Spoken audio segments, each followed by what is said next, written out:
Dear representative from the region นะครับ the last Transport and Climate Change Week was 1 year ago and a lot has happened in different countries regarding their ambitions for decarbonization transport while we all have to face challenges from COVID-19 pandemic at the same time นะครับ In this session we will zoom into the progresses of Indonesia and Philippines which will be presented by the short videos. Please feel free to post your question in the chat box and enjoy the show.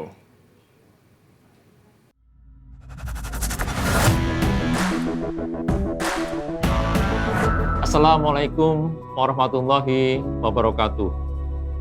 Merupakan suatu kehormatan bagi saya untuk bergabung dalam acara Transport and Climate Change Week 2022 Asia Hub hari ini.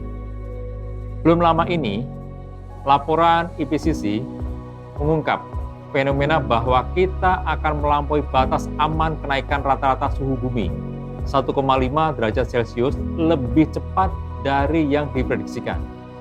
Dan pada tahun 2019, emisi dari sektor transportasi di Indonesia mencapai 157 juta ton CO2.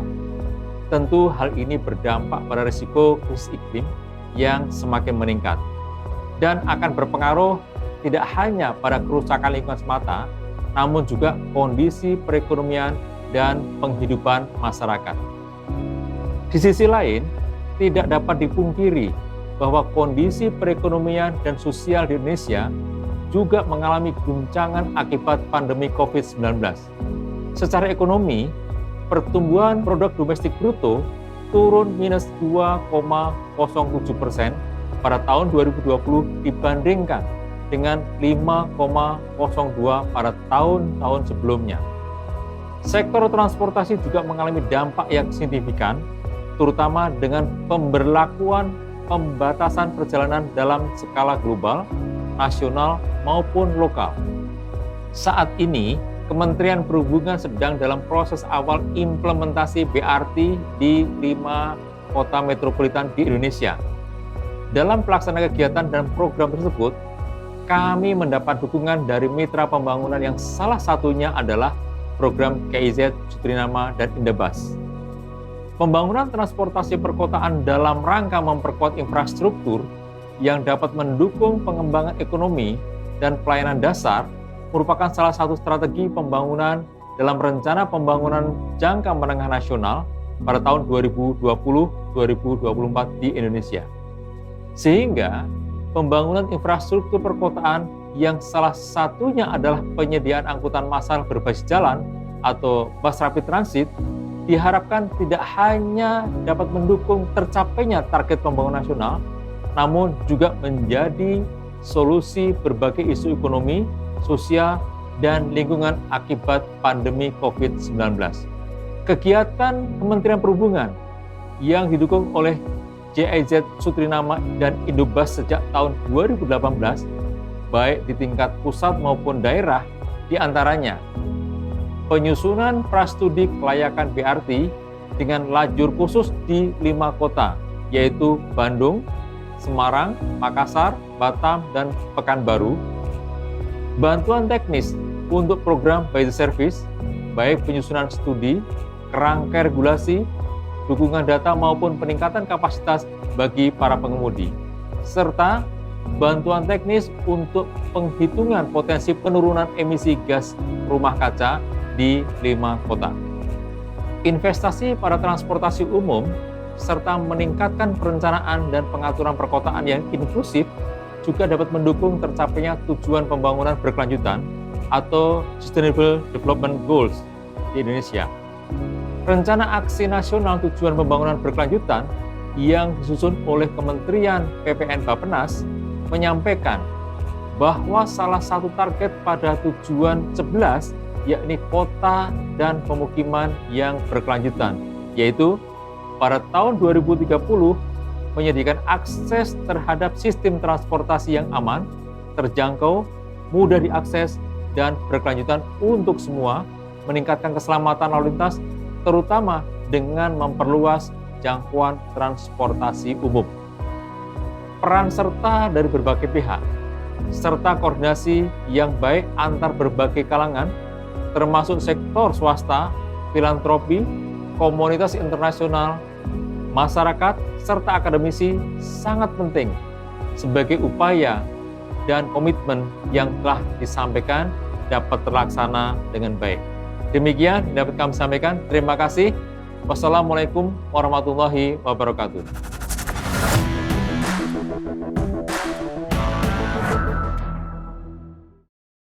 Welcome back again นะครับ The progress of Indonesia is very remarkable นะครับ and the person whom you saw in the video is Suharto, the Director of Road Transport of the Ministry of Transport of Republic of Indonesia. Thank you very much for this presentation นะครับ Our next country spotlight will take you to Philippines, presented by Dr. Sheilah Napalang, the Assistant Secretary for Planning and Project Development of the Department of Transportation.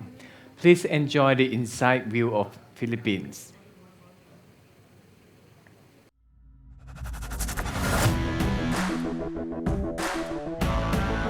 Good day. The window to decarbonize and limit warming to 1.5 degrees centigrade above pre-industrial levels is rapidly closing. Climate emergency is real. We are all called to act together now. Please allow me to share with you our journey towards a low-carbon transport system in the Philippines. My name is Sheilah Napalang, and I am currently the Assistant Secretary for Planning and Project Development at the Department of Transportation. In 2016, based on the report of Climate Watch, transport was the third largest contributor of the Philippines' greenhouse gas emissions, next to agriculture and energy sectors. Further, within the transportation sector, the road-based transport contributes highest.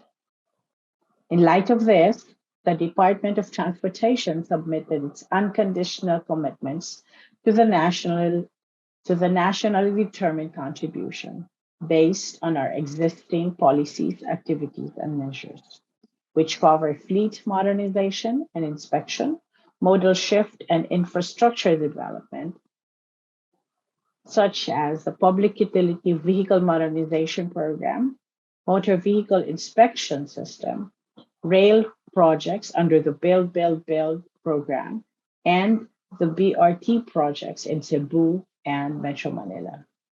These submitted interventions display the department's thrust to provide efficient, safe, and secure transport systems for the Filipino people while reducing its adverse environmental impacts, a co-benefit of efficient transportation. These interventions are expected to reduce the GHG gas emissions of the transport sector by 7.95%, or approximately 10 million tons of carbon dioxide equivalent by 2040.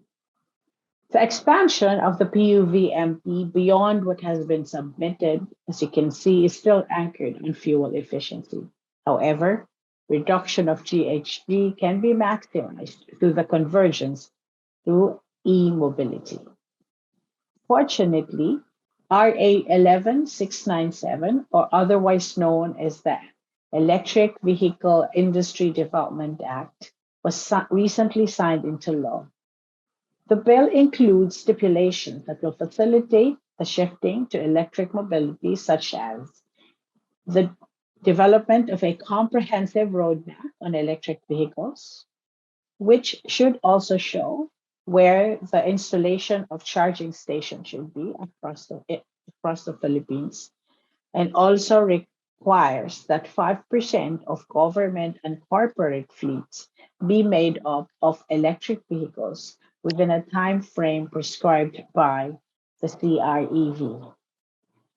The bill also provides that to generate EV demand, green routes for public transportation route plans should be included in the Public Utility Modernization Program. Now, another intervention for us is one of the major components of the Philippine National Urban Mobility program is the promotion of active transport. Now, tragic though the COVID-19 may have been, it has facilitated the improvement of active transportation infrastructure to encourage cycling and other modes of active transport, which was seen to have increased during the pandemic. The Republic Act number 11494, or the Bayanihan to Recover as One Act, provided allocated budget for the construction of bike lanes in Manila, Metro Cebu, and Davao. As of April 27, a total of 561 kilometers of bike lanes have been built across the metropolitan areas of Manila, Cebu, and Davao. Another very important component in decarbonizing to further raise transport ambitions in the NDC, one identified project is the decarbonizing of the freight transport system, which is the biggest contributor of GHG emission. In the Philippines, we have just launched the decarbonizing pathways for freight transport in the Philippines.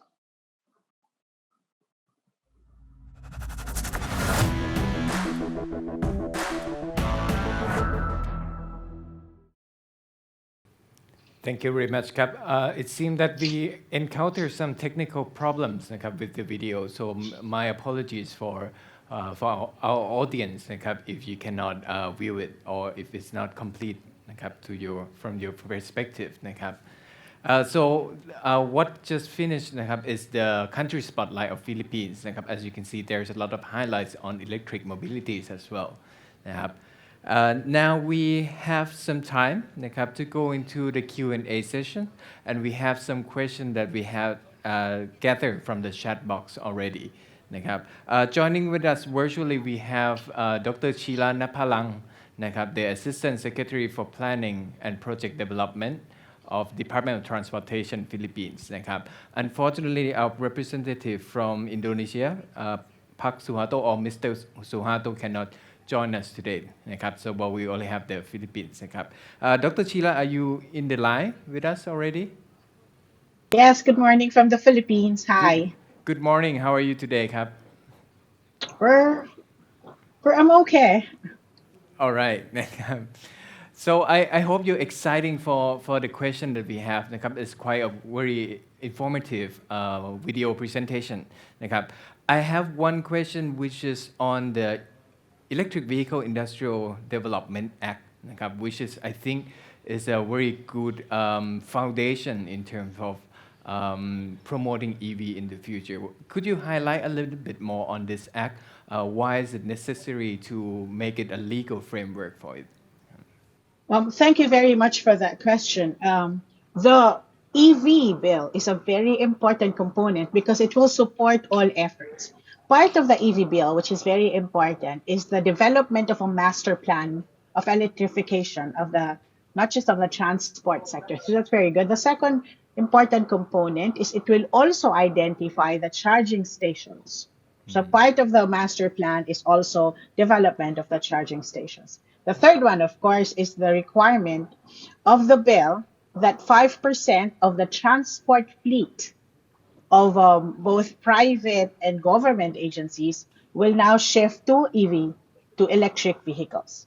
So right at the top of my head, those are important components. It is now legislated. Absolutely. I think in that sense, Philippines is a little bit ahead of other ASEAN countries in terms of legal framework as well, which is a very crucial step as well. You mentioned 5% of the fleet will have to convert to EV, but in long term, do you have also maybe the number or maybe the long-term plan as well to electrify the fleet?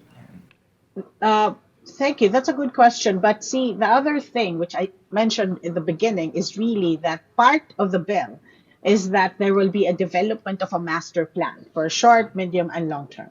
So it will be articulated. In the transport sector, there are already efforts for electrification of our public transport sector. But this will make it more formal, and this will support all the efforts that we have done. As you know, one of the most difficult parts of electrification is the location of your charging stations, right? So the master plan will enable us to also optimally locate, right, the different charging stations, right? Thank you very much, Cap. I think, well, with many countries will face the same similar problem as well, where they have to also invest on the charging infrastructure, also to electrify the fleet as well, and sometimes they need cross ministerial working tasks of some sort.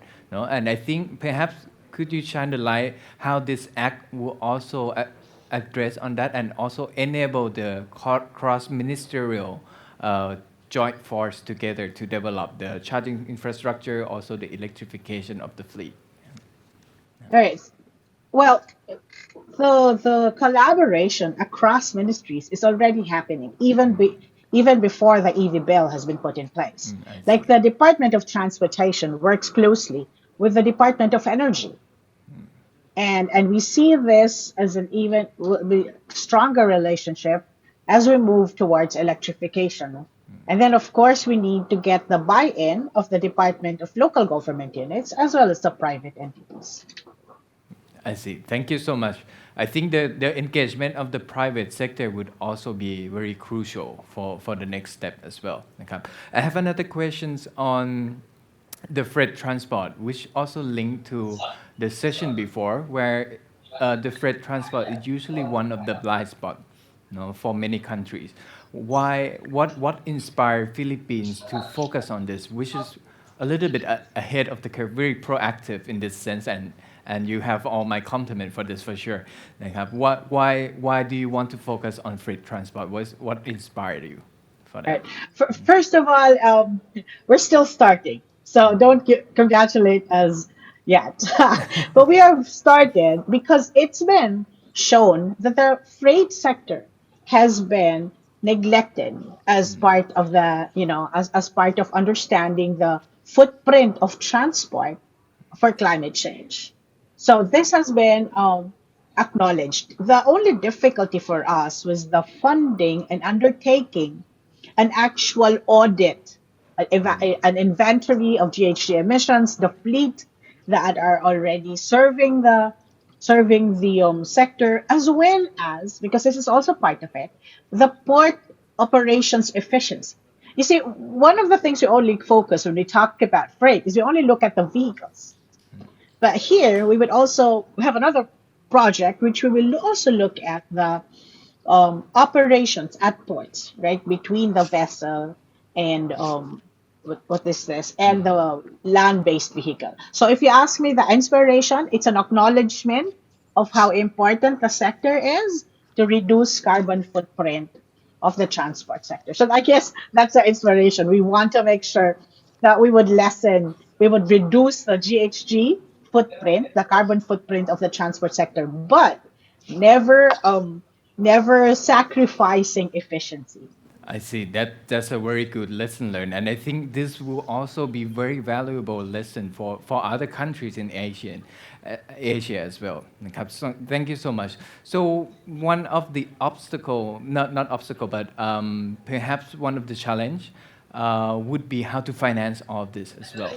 Now, in terms of green finance sectors, do you see the opportunity to collaborate domestically and also internationally to find the right finance channel to the right stakeholders that in need for this as well? Perhaps you can give us a little bit of insight on the Philippine Yeah. case on this. Right now, the department is also working with the Department of Finance on green force. How do we actually also value the reduction in footprint? So we're looking at that. We have a committee on it, and the department. It's headed by, of course, it's headed by the Department of Finance, but they understand this better than we do, finance. But the Department of Transportation works with them to ensure that the reduction in footprints can actually also be used as a, what do you call this, can be traded, and things like that. So we have an existing um collaboration with the Department of Finance, along with other agencies like the Department of Agriculture and the Department of Energy. I see. So, well, we all in all we have to integrate many partners across the ministry.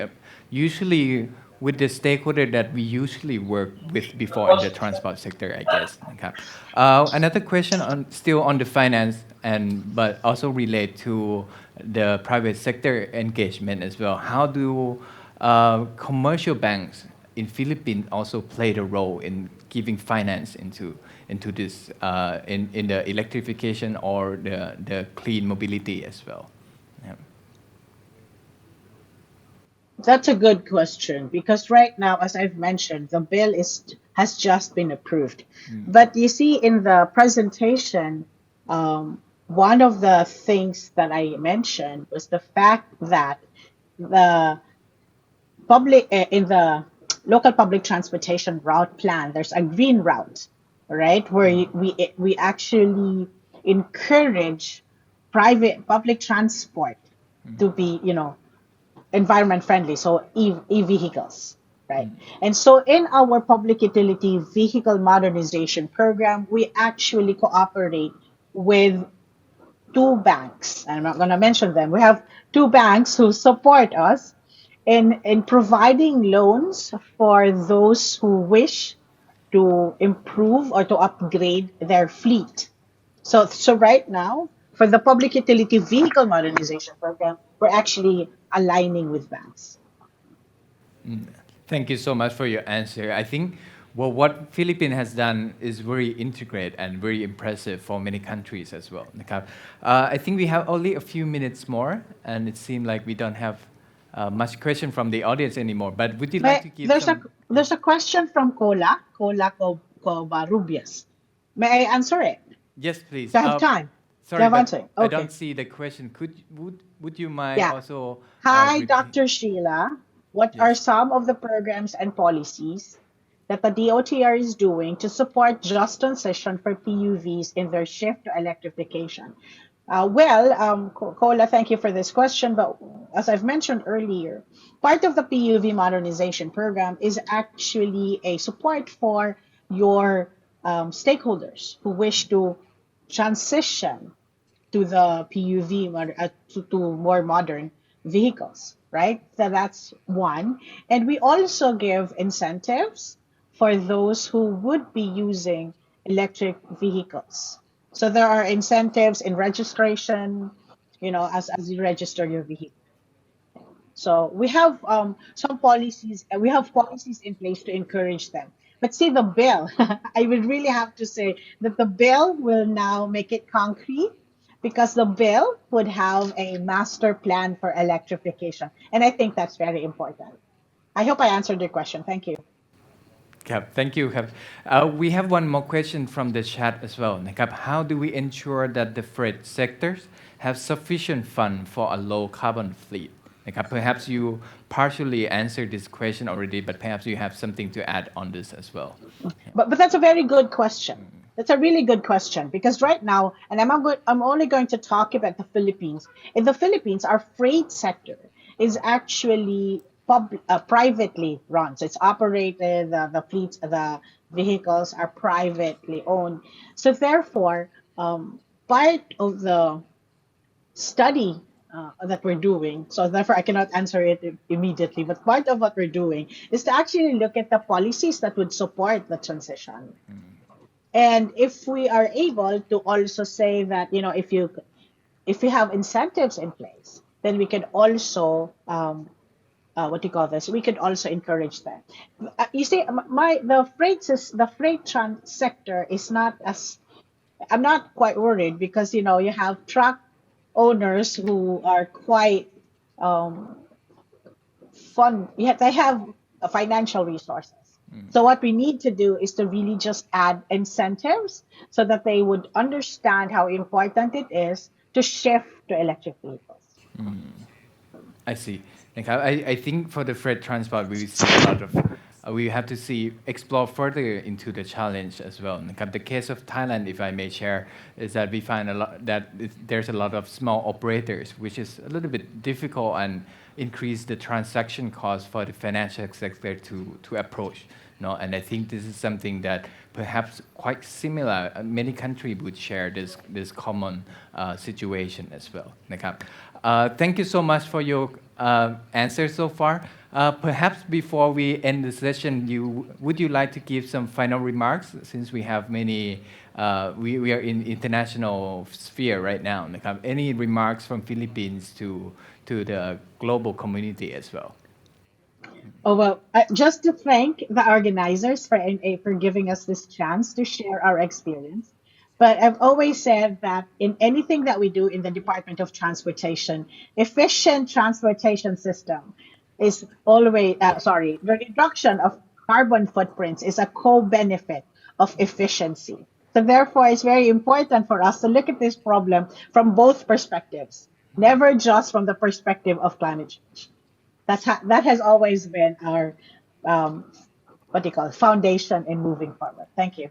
That is very nicely put, Kap. Thank you so much, Kap, Dr. Sheilah. We will see Dr. Sheilah again. Kap, she will come back to be the moderators also for the gender session, Kap, which will happen in this afternoon. Kap.